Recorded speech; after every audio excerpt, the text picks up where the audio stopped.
I want to start this second session by telling the story of Trapusa and Baralika.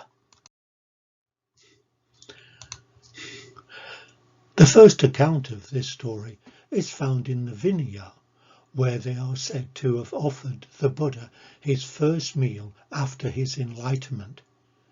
They became the Buddha's first disciples, even before the Sangha was established. These two men were merchants from Balkha, which was the major city in Bactria, which at that time was part of the Achaemenid Empire, the Persian Empire, founded by Cyrus the Great. But before leaving to return home, they asked the Buddha for something by which they could remember and honour him in his absence. The Buddha gave them 8 of the hairs from his head as a relic, and these they put into 8 caskets and took them home with them. The Chinese pilgrim Xuanzang visited Balkha in about 630 AD, and he writes that the 2 merchants did indeed bring Buddhism to the city, and that the relics were still in a stupa by the city gate. Alexander the Great conquered Bactria in 329 BC and made it his base of conquest and amalgamated the Greek and Persian civilizations.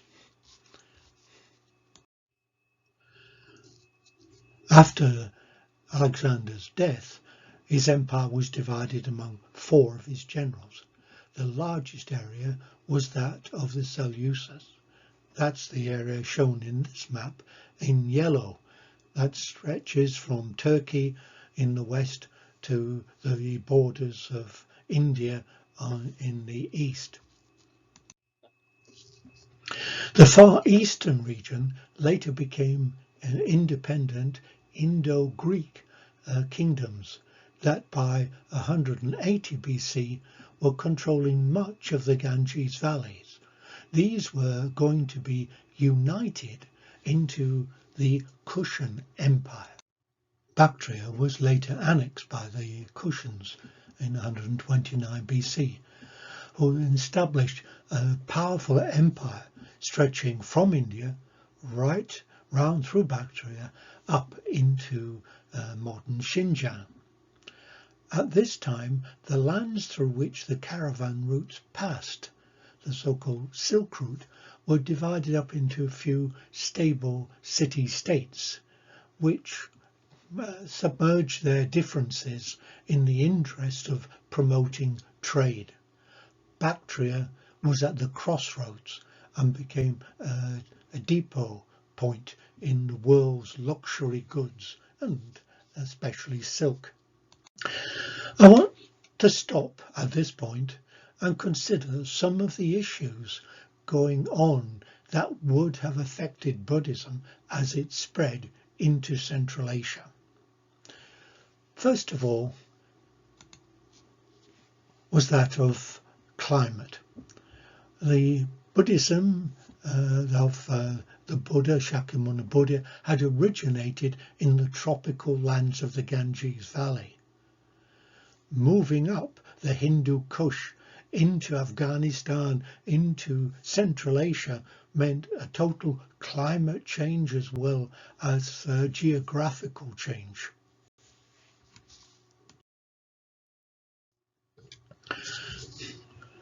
Second is that merchants not only had accepted Buddhism in its early time, but took Buddhism with them along the trade routes.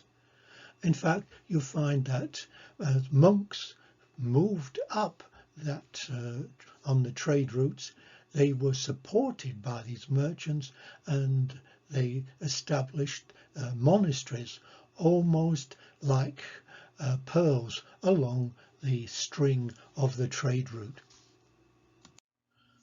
The third feature that was facing Buddhism was that as it came out of India, it came into contact with two other major civilizations, Greek and Persian. First of all, look at Gandhara.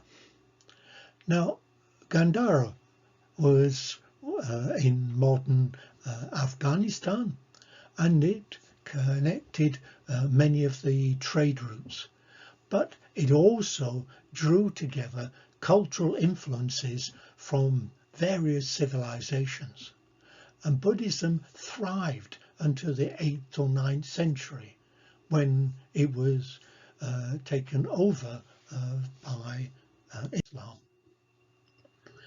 Buddhism in Central Asia began with a syncretism between Western classical Greek philosophy and Buddhist philosophy. The Kushan period is considered to be a golden period of Gandhara. The Peshawar Valley is littered with ruins of stupas and monasteries of this period. Gandharan art flourished, and many monuments were created to commemorate the Jatakas. These are the stories of the previous lives of the Buddha, which proved to be very popular amongst lay people. Early Buddhist art was essentially and iconic. The Buddha was only represented through symbols, such as an empty throne, the footprints of the Buddha, on the sole of which you could see the sacred wheel of Dharma. And you could see above many of the temples, you've got the symbol of the deer either side of the symbol of the Dharma wheel. The first anthropomorphic representations of the Buddha are considered to result from this Greco-Buddhist interaction. You can see it from some of the dress here, which is very different from Indian dress.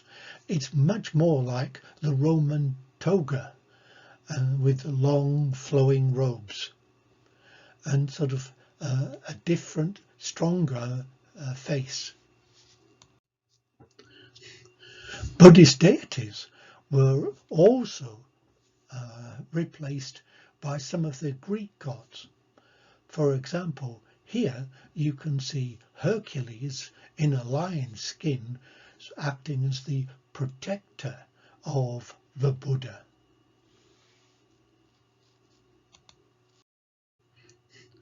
And once again, notice the Greco-Roman style of dress and even posture. The second thing that was significant after the art, the statues, is the Gandharan texts. The British Museum has for a number of years been in possession of clay pots from Gandhara that were known to contain ancient scrolls. These were very brittle and easily disintegrated, and so it took quite a while for techniques to be developed to read them. Eventually they were unwrapped, and they were found to be fragments of various sutras, not only from one tradition such as the Theravada, but also Mahayana in all its different forms.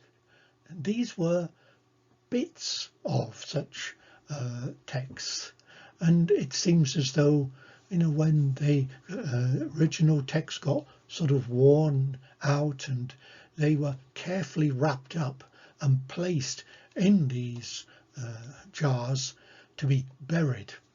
You just got to think about this. If you've got a favourite old copy of the Bible that's fallen to pieces, you just don't like to throw it away. It seemed to be something like this that was going on here as they ceremonially buried these texts. Another point that it can be seen here is in one of the well-known Pali texts, is one called The Questions of King Milinda. Now, King Milinda was a king of one of the Indo-Greek kingdoms, and you can see from his writing that there is a sort of question and answer approach for it. And King Milinda would ask his Buddhist instructor, sort of, what does this mean? And the Buddhist responds. And it's sort of a very much question and answer approach, which has a very Greek style about it. From about 100 BC, Mahayana scriptures developed both in northwest India and in southern India.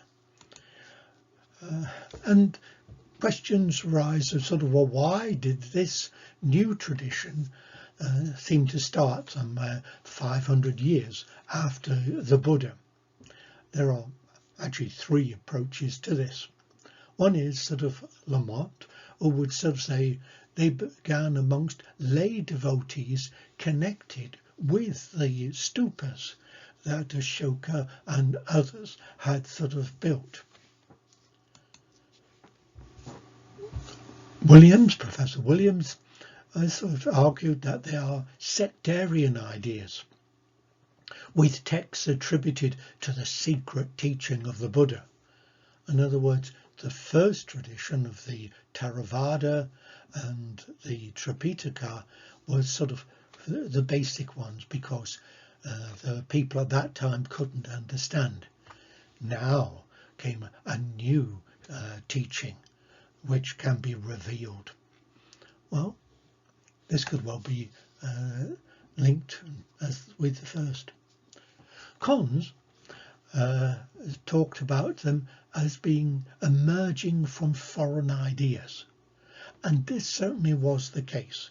There were many of these sort of Greco-Roman ideas that impacted Buddhism of that time.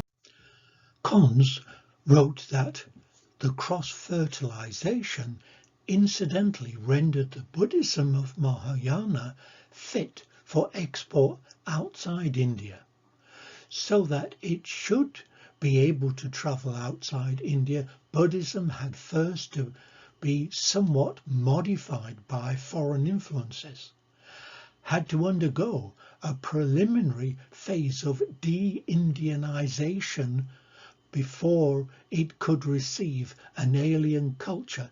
It had first to receive an impression from them.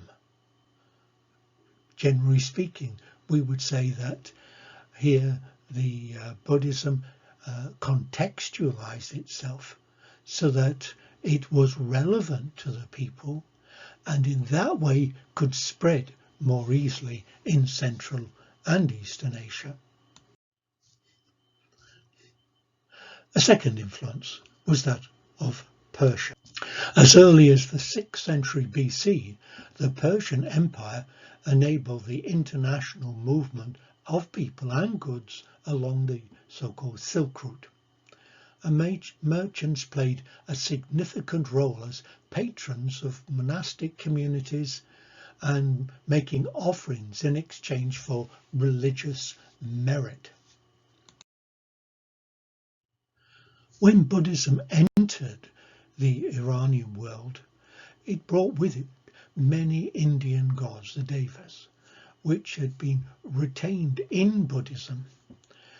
And you'll find that the Iranian deities were similarly included in Buddhist art forms.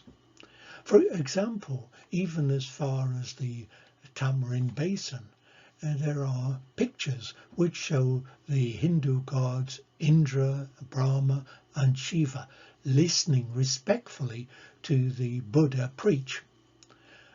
You will find later that Iranian deities are similarly included in Buddhist art forms, although mostly at a more subordinate level than those of Indian deities. The figure on the right of the screen is the seated Sakya Muni in meditation, and you can see some of the features from here. The Gandharan heavy robes, a Western star face with moustache, and sort of rays of light supposed to be transmitted from him along sort of the shoulders. And this image was probably used for personal worship. Second point is Maitreya. A possible Persian influence on Buddhism was the figure who came to be known as Maitreya, the future Buddha. Such a person was known in Mithraism and Zoroastrian ideas that spoke of a future saviour and a renewer called Mithra. The similarity in name indeed suggests that there is such a link, but there's certainly this new bodhisattva figure who was going to come as the future Buddha starts emerging at this time. Another interesting feature from this period is the role of Central Asian Buddhists and becoming missionaries, Buddhist missionaries to central China. One of the first of these is An Xinguo, who was, according to tradition, a Parthian prince, and he did an amazing work in translating Buddhist scriptures. You can see him in the left here with blue eyes and a very Central Asian look on his face, speaking to one of his disciples who is clearly Chinese in form. I want now to turn to a third influence upon Indian Buddhism. And Indian Buddhism had produced many texts that were eagerly translated by literate civilizations in Central and Eastern Asia. So as Buddhism in India changed its influence, so these different texts went out. And you find that certain Buddhist traditions took up one or a number of these particular texts. And this can clearly be seen in the rise of Tantra. The period from 300 to 650 AD saw the decline of Buddhism in India, partly due to the coming of Islam. However, there was the rise of two new religious movements. First was the Bhakti devotional movement, which was more monotheistic, based on Shiva or Krishna. And then there was the Tantra, developed from Vedic ritual and meditation, and in India was initially a secretive and magical cult. Cons argues in this way. There was also much absorption of ideas from Aboriginal tribes within India itself. The Tantra endeavoured to assign an honoured, although subordinate, role to all spirits, sprites, fairies, fiends, demons, ogres, and ghosts, which had haunted the popular imagination, as well as the magical practices so dear to all nomadic and agricultural populations. The Tantra tradition seems to have commenced in northeast India and was initially this secret cult that was passed on from a master to his disciple. Over time, this became written down and become more commonly used, and it was transported and translated in many parts of Asia. Anthony Tribe lists several common features that you'll find in Tantric Buddhism, but perhaps three are enough here. First is the esoteric tradition. There is an initiation of the candidate and a requirement for them to keep the teaching secret. Second, the role of the guru, the teacher, or the Vajrapara, the Vajra master, is important because he transmits the teaching that enlightens the mind. And perhaps most important is the rituals, especially the mandala. These rituals were built on the Mahayana philosophy. And mandalas are sort of common in the making of a sacred space in which the deities are placed. By the 5th century AD, Tibet was the only region of Asia without Buddhist community. It had almost been surrounded as Buddhism had travelled along the Silk Route.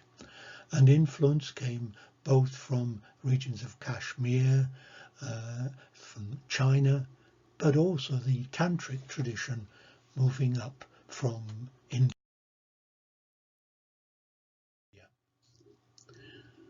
In conclusion, I'd just like to make 3 points. First, as Buddhism spread outside the area of Indian civilization, it both changed the society it entered and was changed by it. Buddhism can be described as contextualizing to the local culture. And this was in part due to Buddhism not having a closed canon, but one that continued to grow.